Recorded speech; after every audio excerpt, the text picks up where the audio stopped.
And we're just here to answer questions and give an update about where things are at the Minnesota House of Representatives on January 27th, 2025. It's in.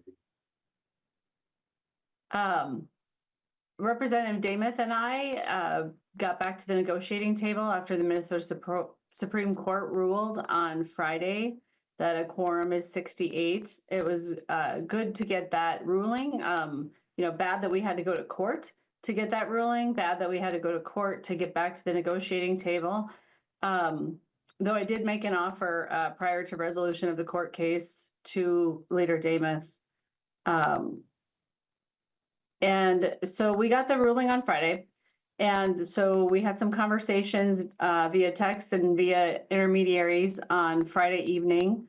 Representative Damath and I got together on Saturday and Sunday, and again this morning. And we worked several hours on Saturday, several hours on Sunday, and I want to say about three hours this morning. We have made progress on some issues. Some issues are more difficult. I think that little by little we're getting there. We're making progress. Certainly, the biggest hangup is that the Minnesota House DFL would like to operate under the power sharing agreement that we negotiated once we return to a tie. And the Minnesota House Republicans would like to continue to run the House as though they had a majority after we're tied at 67-67. The Minnesota House DFL thinks that it is really simple and straightforward. We just match the will of the voters, and we seat people who won elections, and we operate as a shared governing body when we're tied. During the time between now and when we're tied again, if we're tied again, our proposal is that Republicans would run the chamber. Our proposal is that Representative Damath would be elected speaker, that Republicans would chair committees, that they would have a majority of the votes on each of the committees. And, in negotiations, offer to help get some bills to the threshold that they would need to pass off the House floor to be sent over the Senate. Then when we return to a tie, if we return to a tie, we would go to the power sharing agreement that we negotiated, which would be co-chairs on each committee, equal numbers of House Democrats and House Republicans, and co-speakers, and that we would govern together collaboratively. So we're still working to achieve that major principle. And I'm just really glad that we're back at the table. I know it's only been a weekend that we've been doing it, but that court decision on Friday afternoon was really important to at least get the Republicans to the point where they're back at the negotiating table. I think the problem that we had on January 14th was Republicans decided they could just ignore the fact that Democrats existed, and they engaged in an illegitimate power grab on the House floor. They engaged in unconstitutional actions that were invalid. And so now that that's clear, that everything that the Republicans did from January 14th to January 24th has no legal effect and was not pursuant to a validly organized House, we'll be at the negotiating table until we figure this out, and hopefully that will be sooner rather than later. Representative Long? Thank you. Well, as Speaker Designate Hortman said, we saw 2 weeks of an illegal, unconstitutional power grab from the GOP, and unfortunately, their attempts to grab power aren't over. This morning, Leader Damath doubled down in an interview on kicking out Representative Brad Taby, and we've had members of the GOP caucus even say that this should be their top priority for their caucus this session, to kick out Representative Taby. And remember, Representative Taby has won 3 times. He won on Election Day, he won in a recount, and he won in a court ruling. Kicking out Representative Taby would set an incredibly dangerous, undemocratic precedent. As legislators, we should not be deciding who represents Shakopee. 22,000 voters in Shakopee already have done that for us, and it's Representative Brad Taby. And with that, we will open it for questions. First question is from Susie Jones. What do you think of Damath's motion to not pay Democrats? I'm not familiar with that, as there was no quorum. I know that legislative pay is set by the Constitution and Minnesota statute. And so that there would not be any action that could be taken that would impact pay. Peter Callahan. Hi.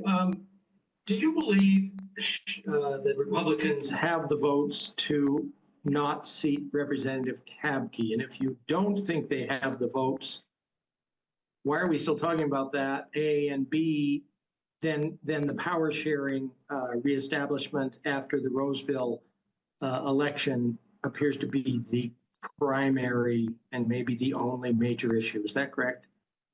When Representative Demuth talks, I believe that what she says to be truthful. And I heard her say on Minnesota Public Radio this morning, essentially that she wanted to get rid of Representative Tabke. I have a recording of her on the Al Travis show. I've seen multiple quotes.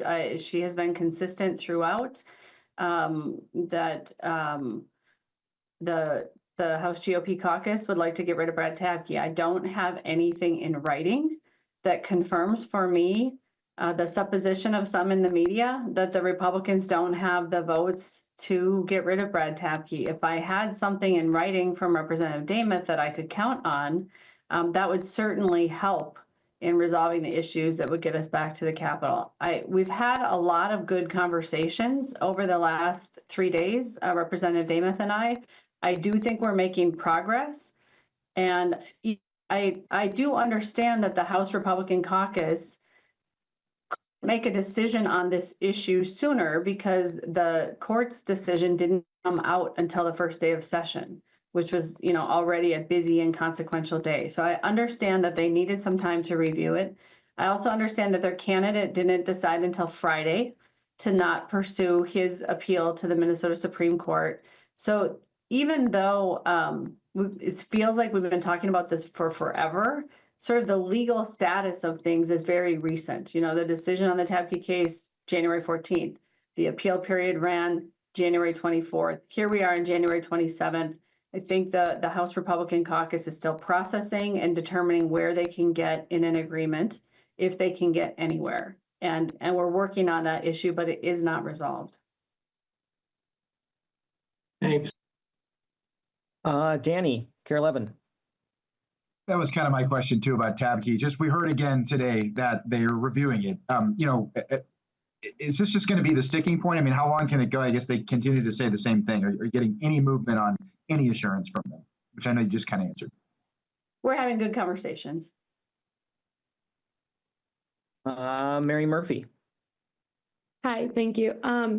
So does the Supreme Court's order from Friday not also imply that Simon is rightfully presiding over the House? Because Republicans today called that a sham and hinted that they might be taking legal action against Simon presiding. What do you have to respond to that? I mean, can they do that? I think the Minnesota Supreme Court decision was pretty clear in its finding that Secretary Simon was doing his job, was following the statute, and was legally entitled to be there, and fulfilled his obligation in statute and correctly applied the quorum standard from the Minnesota Constitution. William Masters. Yeah, thank you.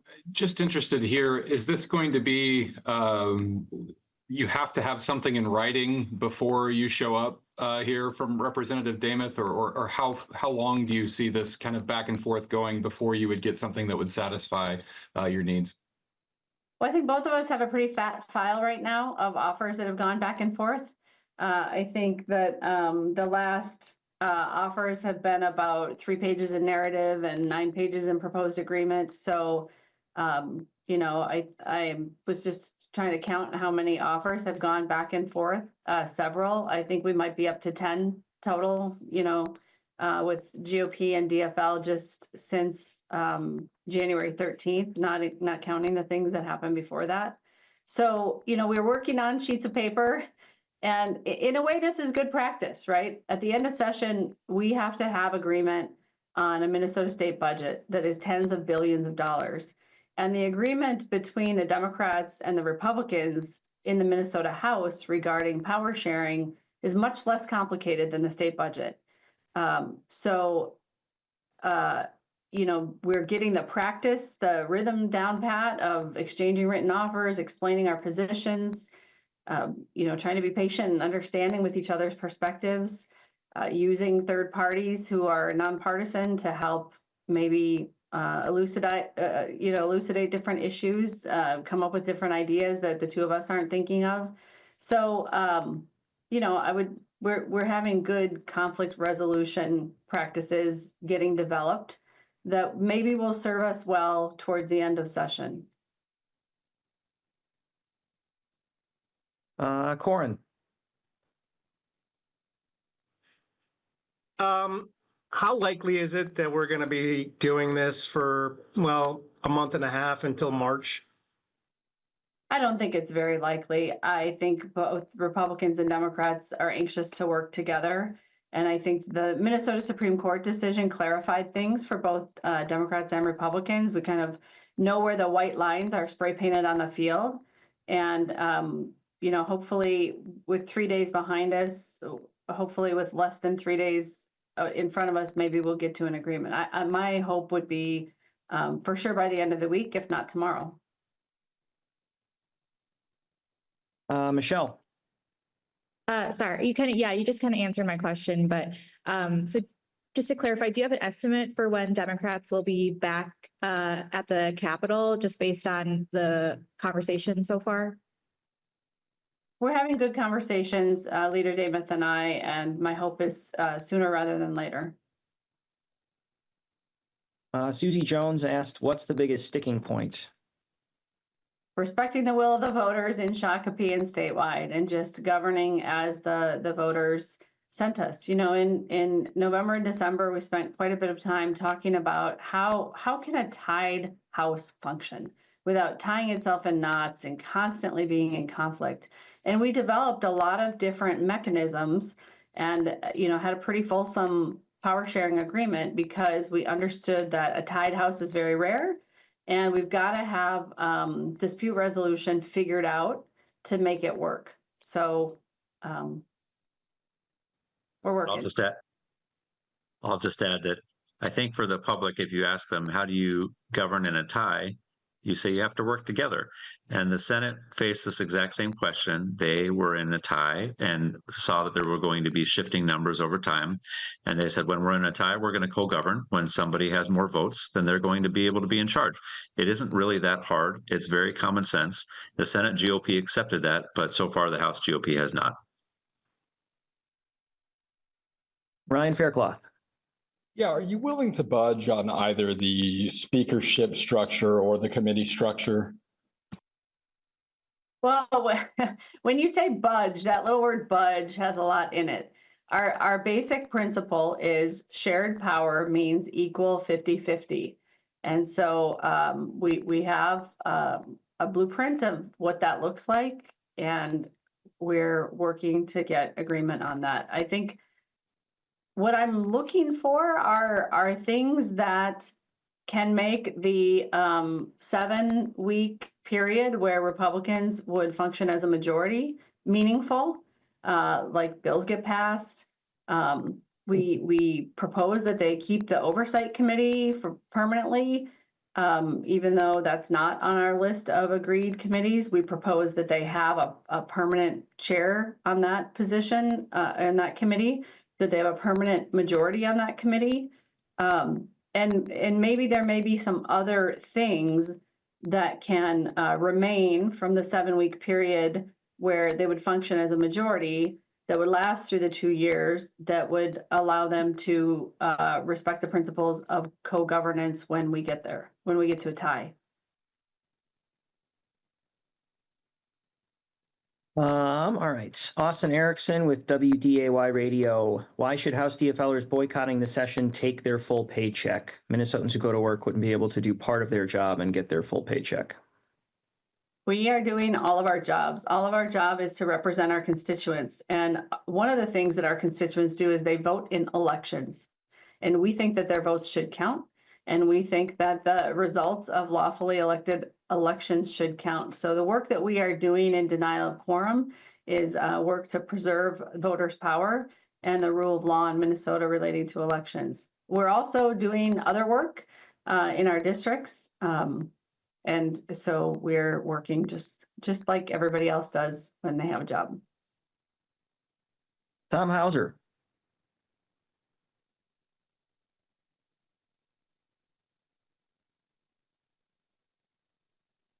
Tom? Can you hear me? We Yep. can hear you. Okay. Now we can't hear you. Session ended. Am I cutting out or what's happening? Yeah, no, try again. Okay. Because I keep unmuting and somebody keeps muting me. How much of this is a hangover from the end of last session? Lisa Damath brought up the 1,400-page bill at the end of session when she said Democrats didn't listen to Republicans. And there still seems to be some ill will here. Is that impacting these negotiations? I don't think so. I think the issue is really that the Republicans right now have a 67-66 advantage, and they want to act like that is a 68 vote majority, which they don't have. You know, legislative sessions are always bumpy. I certainly remember times when Republican Speaker Steve Swigum did things that I wasn't crazy about. Republican Speaker Kurt Zellers and Republican Speaker Kurt Dowd. And there's some pretty messy video out there of them getting the job done that they had to do as speakers of the House to get legislation through over the, an unwilling minority. And, what minorities do is they complain. And we certainly, as Democrats, when we were living in Republican control, we complained. But I think we just have a really unique set of circumstances here right now. Second time in Minnesota history that we have a tie. Last time that there was a tie, it took a couple days after the session started to have an agreement. I think Secretary Joan Grow convened the House 3 or 4 times before the House members were able to take over and implement their agreement. So we're only at 2 times with our Secretary of State. Maybe we can get this done before he shows up 4 times, and Joan Grow can hold the record on that.